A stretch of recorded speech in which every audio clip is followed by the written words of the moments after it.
Hello viewers, Dhaka Dynamites এর বিদেশি প্লেয়ারের তালিকা। বাংলাদেশ প্রিমিয়ার লিগ বিপিএল বর্তমান চ্যাম্পিয়ন দল ঢাকা ডায়নামাইটস। আসন্ন আসরে নিজেদের সেরাটা দিতে গতবারের ন্যায় এবারও বিশ্বসেরা অনেক তারকাকে দলে টেনেছেন জনপ্রিয় দলটি। দলটির আইকন হিসেবে থাকছেন বাংলাদেশ জাতীয় দলের number one allrounder Shakib Al Hasan.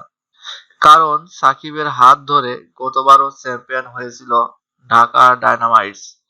এছাড়া বিদেশি খেলোয়াড়দের মধ্যে রয়েছেন Kumara Sangakkara, Shane Watson, Sunil Narine, Shahid Afridi, Evin Lewis, Asela Gunaratne, Mohammad Amir, Niroshan Dickwella, Rovman Powell.